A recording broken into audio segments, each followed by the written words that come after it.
I love a good genre story, and I think most people do. Like if you're into this, if you're into what we're into, comics and movies and television, like it's kind of par for the course. We love genre.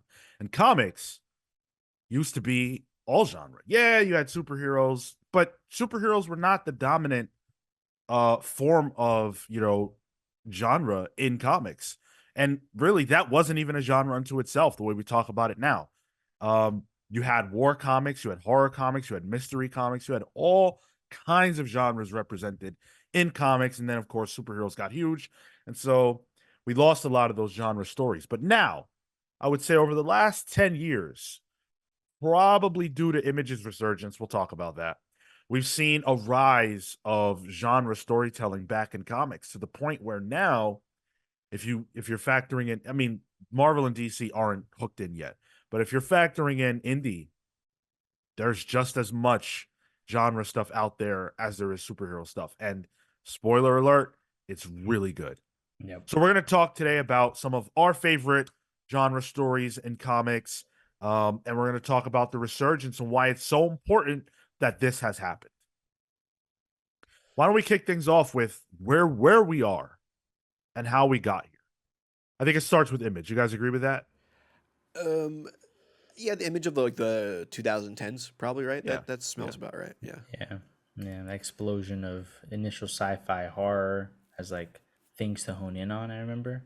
Then from there, just spun out into iterations. Yeah. I think early on it was a lot of the sci-fi and this. You know, Yeah. Yeah. it was like, hey, this is a western, but it's a sci-fi western. Oh, here's a sci-fi noir book. And I think after that they kind of just spun out into kind of their own standalone monotypes for Pokemon fans out there, um, as opposed to dual typing. But yeah, that really is what I think about. I think of like Copperhead, which was like a western at the time. Mm, I was thinking of East to West. Exactly. Yeah. Yeah, I think Image, just being open to allowing creators to tell stories that we weren't really seeing in comics at the time.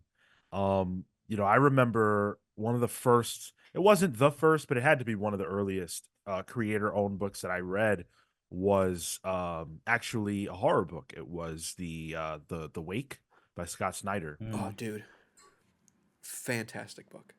Yeah. Yeah. Really, really tremendous. And for me at the time, it was like, well, this is sort of I don't know about Scott Snyder as a horror writer. I don't know that he can do this. How would I know that? Without thinking, right? That Black Mirror was a horror book. Yeah, it had the trappings of Batman. It's got Dick Grayson in the bat suit, and he's running around fighting supervillains, but it's a horror comic. The villains are horror based. You have James Gordon, who's the murder mystery involving all of that. Um, it's a horror book, and so I go from that to Snyder's The Wake, and it's like, oh shit, wow, this is so incredible. This is what can happen outside of superheroes. I was hooked. Did you mm. pick that up because it was Scott Steiner on it? Yeah, that was the Okay. only reason I Yep. bought it. I don't remember what the first one was, but I was not someone who would take chances on non big two books. Yeah. I remember there was a time where I would try out every single number one or as many number ones as I could of the image stuff. So that way I could try to get that variation just because I, I didn't come through the sort of Cape side or like reading on the weekly end for that. So a lot of the stuff like my first comic series, Planetoid, Ken Gehring at Image was this small little run, and it was in that sci-fi genre that got me then into Saga, that then from there spun out into Nailbiter, that then continued to iterate from there, um, and that was my way into weekly. And so like for me, the genre has always been persistent in the comics I've read to varying degrees, within like dark horror, spoom, IDW, because that space I think lends itself a little bit more because you don't have established universes to kind of play with superheroes as much, so you have to tell other kinds of stories.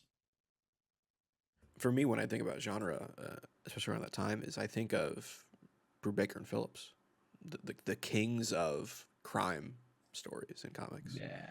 You know, with criminal, and then the a little more supernatural, like Kill or Be Killed, which, you know, and the Fade Out, which is, you know, and then what's the one with the Lovecraftian elements in it? Um.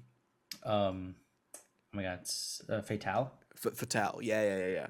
So just the idea of like those crime stories is what really hooked me into that. Because again, with Sean, like when I first read comics, it was X-Men, it was Batman, which have genre built in to it, but it's almost a superhero skin over everything. I think that in terms of narrative style, genre is still there. The tights, as it were. Yeah, exactly. It's crime wearing tights, Yeah. especially like Batman, which is heavily, you know, mixed in with genre. Maybe not Morrison's Batman, which is what I jumped into at the time.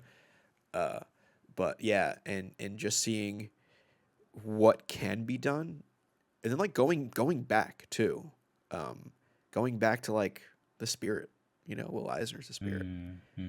Rediscovering Hellboy for me was a thing too. It was like, oh, this is horror. I mean, it's got superhero elements to it, but it is a horror story, a fantasy horror story. Yeah, it's just it kind of, once you discover what comics can do, and the idea of genre in comics, I think it really blows the roof off of what you can experience in the medium. Yeah. There's so much there that I feel like it also, for me, it's also like taking a step back of, oh, superheroes are the stereotypical genre. And so, but they are just a genre. They're not, comics, and yet they make up a large percentage of what gets sold, but not a large percentage of what's out there in totality. And coming from, being a manga reader too, genre just permeates all of that. It's slice of life. It's categorized by that: romance, action, adventure, whatever it might be. Um, and I think that is important to play on in comics for me, because I think it provides a longevity to the medium, and also gives people the opportunity to explore outside of their comfort zone a little bit. There are different types of stories and storytelling, and a lot of writers on the come up come from those places, and so it's cool to see their stories and their craft grow. Well, when I started reading comics, which is, in the mid 2000s, I felt like, well, I didn't feel this, but in retrospect, I don't think I read any big two books that felt like they were infused with genre. It was very like straightforward superhero stuff. And I think that it's easy to see now, looking back on that, it's easy to see how that was damaging. Because when you look at books now, like you have books like Incredible Hulk, right? Which is a horror comic. Hulk is there, he's in it. It's very much a Hulk comic, no doubt about it. But it's also very clearly a horror. And if you took the Hulk out of that book and you made it a different main character, and you obviously switch some things around to make it appropriate, it would still be a horror comic. It could still function. It could still work that way, because it has its roots in something. And that's something that I see a lot more in the big two now. And I think it's important. I definitely think it's important. You read a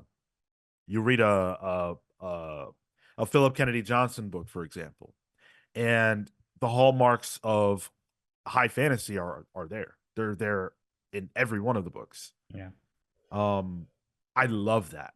I love that. It adds a richness and a depth that I think the books need, because after a while you have read every version of Superman punches a guy, or even Superman saves a guy. What's underneath the hood of that? Yeah. Yeah. It's funny actually.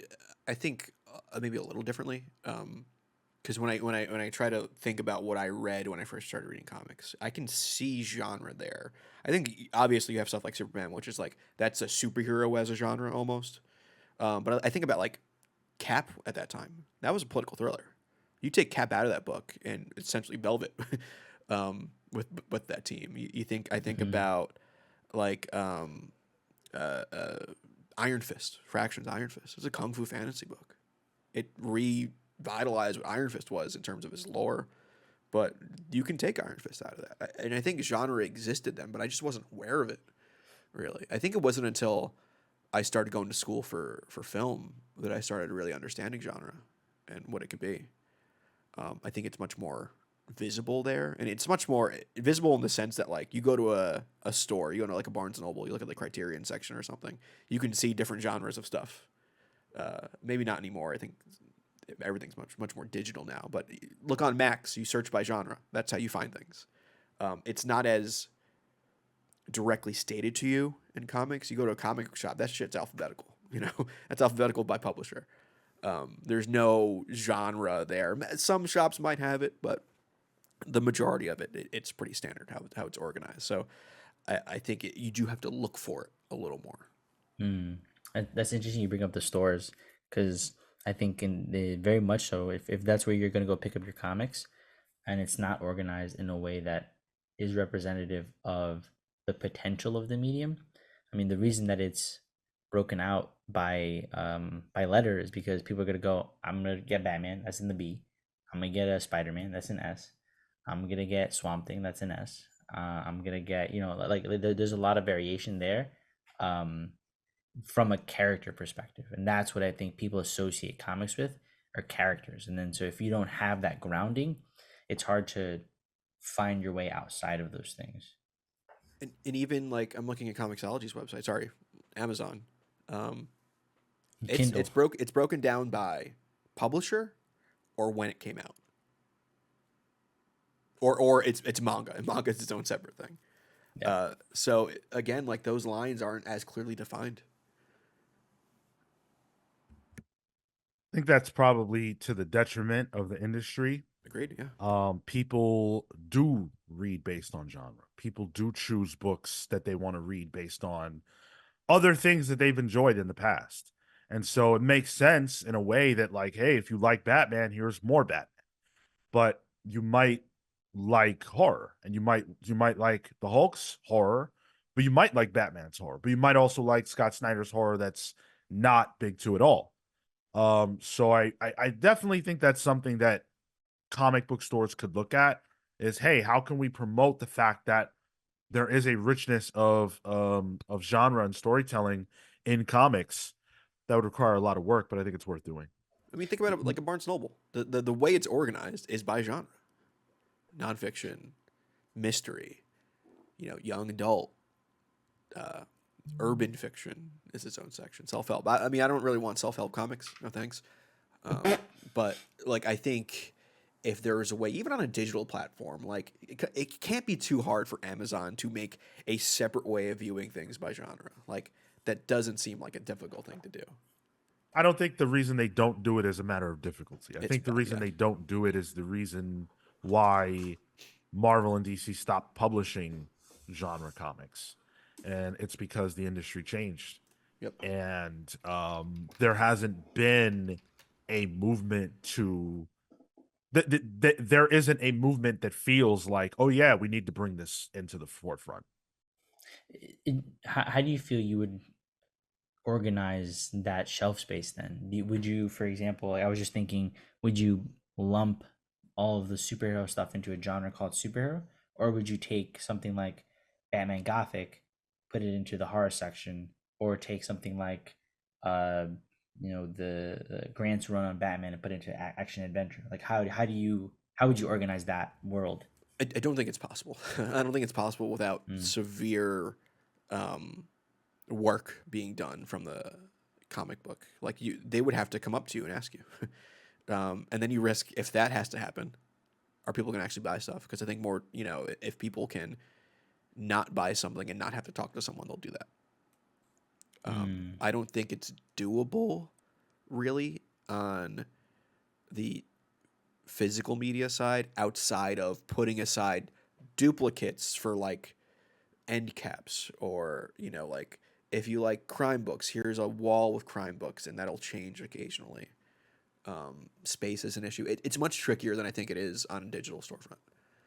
Amazon Books, if you go to search Amazon Books normal, it breaks it. You can view by genre, but not for comics. Um, it's tough because Batman is Batman, you know, and if I walk into a store, I actually don't want to have to look around 50 different areas to find the Batman book that I want. Um, or if I don't know, it's one thing if you know what you want, but if you don't know what you want and you go into the store and you just know you want Batman, but there's no Batman section, there's just all these different genre sections and Batman is in each of them, then finding the one that you want or what might appeal to you will be really difficult, and that could turn people away. I think it's a tough thing for the industry to have to work through, but I think the fact that that doesn't exist in any space, I've never been to a comic book shop that was broken down that way. I've Yeah. never seen a digital storefront broken down that way. The fact that it doesn't exist at all, to me, indicates a view of the industry and a way that comics should be sold that doesn't align with the way that people actually engage with in the way that would engage people who don't normally read comics or expose people to comics that they don't normally read. Yeah. You're not you're not going to go to a comic book shop and go and be like, "Okay, let me just go to the letter H and grab anything in the letter H." That's never going to happen. But you might say, "Let me go to the horror section and grab anything that's there." Exactly. Yeah. So I H did a for little more digging Hellboy. on Comixology. They have a mood section for comics. Like I searched No Batman, way. and you could search by Batman by mood, which is like action packed, humorous, racy, and risque, which is a little too obtuse for me. What, Because Racy that and doesn't tell me Risque? what kind of story it is. It tells me the vibe of the story. But like, I don't know. I'd be more likely to buy based on genre than I am by mood. Oh, and separate sidebar.